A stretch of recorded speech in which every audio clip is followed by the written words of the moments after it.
In this tutorial, you will gonna see how YouTube modifies the audio of the videos to adapt it to the streaming needs.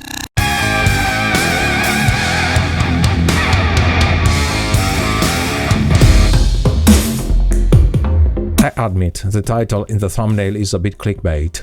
I apologize, but it is necessary since this topic interests many. But if I had put a less high-sounding title, it would have been quieter. It is the law of social networks. Based on the behavior of many, actions must be taken to maximize results. Either way, it's all to your advantage, so let's go on. With Reaper, I produced a black video, the audio of which is white noise reaching 20 kHz. For each video produced, I re-imported the audio from the video generated by Reaper to verify that it is as desired. I then uploaded the verified video to YouTube, and finally I downloaded the video from YouTube using the available command that you see here from the drop-down menu, since the player in the browser is responsible for the dynamic limitations, LUFS and so on, and I didn't want to interfere further in the conducted tests. Please don't keep the volume loud during this demo. The first test checks the bandwidth. The video produced, whose audio is white noise, which reaches 20 kHz, was verified, as you can see, before uploading. Many strive to maintain a bandwidth that covers the entire spectrum audible by a healthy and young ear from 20 Hz to 20 kHz, about 10 octaves. Let's see if YouTube maintains at least this bandwidth, which is fully granted starting from a sampling rate of 44.1 kHz, the one of the audio CD.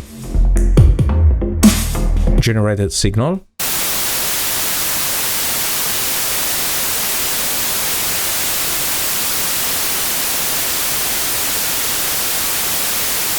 Audio signal exported into the video and re-imported into Reaper for verification.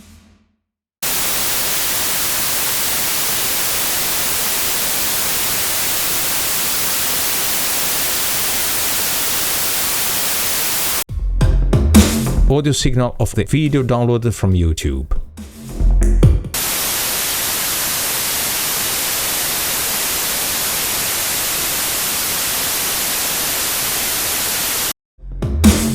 A 15 kHz brick wall low pass is clearly visible. In other words, it has the same bandwidth as an FM radio station. Above 15 kHz, there is nothing left.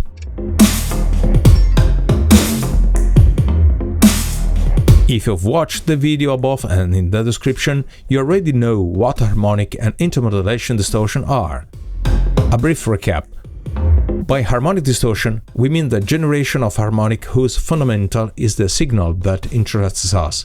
For example, with a pure signal at 1 kHz, if the system generates harmonics, for instance 2, 3, 4 kHz and so on, it produces harmonic distortion. It is intermodulation distortion when spurious signals are generated, not necessarily overtones at the passage of the signal that interests us, or even when the system generates sums and subtractions between two useful signals. For example, if you have two fundamental nodes very close to each other, 1 kHz and 1.02 kHz, and it generates sums and multiplies of the sums and even subtractions between them, so 2.02 kHz or 20 Hz and so on. The system is therefore not linear at all. The audio signal produced for the test is 1 kHz for 10 seconds to verify the generation of harmonics, and two simultaneous signals of 1 kHz and 1.1 kHz starting from the 10th second to verify their linearity. Here are the results, with a signal of negative 30 dB amplitude. Original signal.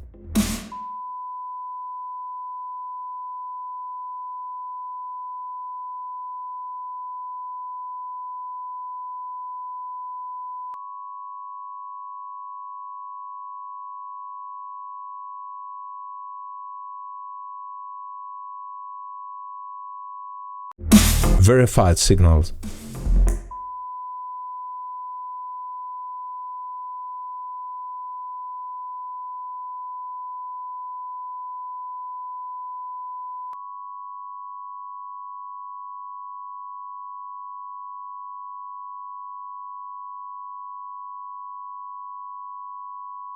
Signals from YouTube.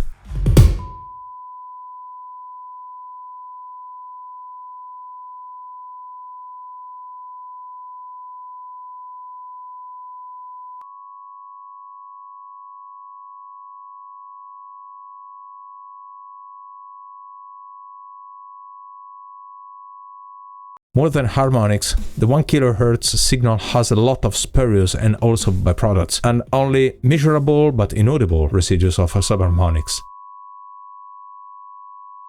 The two signals together make everything worse. Guess now with a complete musical program the turmoil that comes out of it. Without going over the super audio over 20 kHz, I wanted to check the aliasing rate. This is verified by injecting a pure signal swept from 20 Hz to 20 kHz and verifying that there are not products whatsoever. Generate a signal.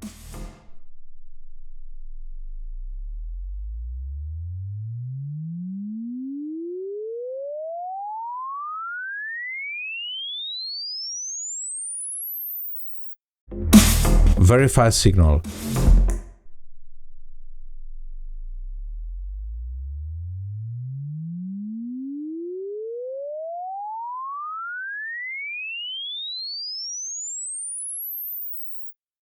Signal from YouTube.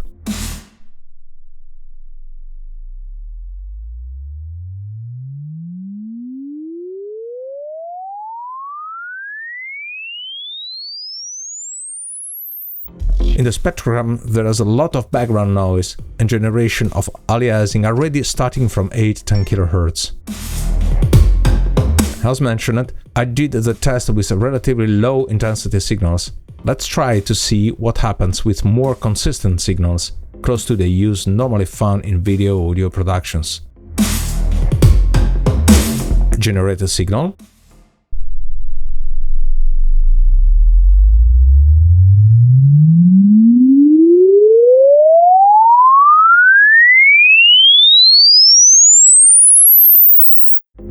Verify signal.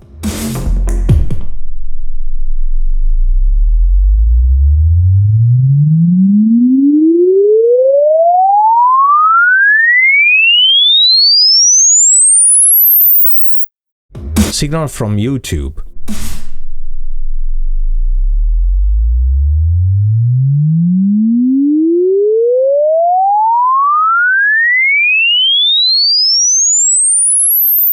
The situation is clearly getting worse.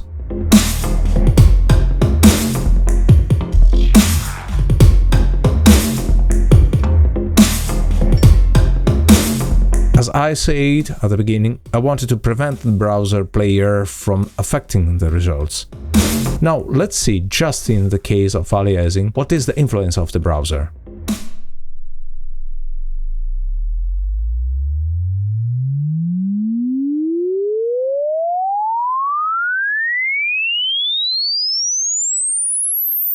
You will agree that's pejorative. The audio signal uploaded to YouTube is then deeply modified. From a purely technical and measurement point of view, it gets worse by several percentage points. YouTube definitely ruins it. It remains to be assessed how much these worsenings are truly significant for a classic domestic and without many quality claims. Of course, if you're looking for a faithful reproduction of the uploaded original, YouTube is not the ideal platform. It is well known. At least today you have an idea of how much YouTube actually affects the uploaded material. Maybe it can be even more enjoyable, especially for those who are constantly looking for plugins that dirty the audio, downgrade it, ruin it in some way, using the common phrase "it colors it." Be careful not to smear it too much, though. If this video has been useful to you in any way, consider supporting the channel by becoming a Patreon or pay me a drink. Below in the description, the links to do it. That's it for the moment. Thanks for watching.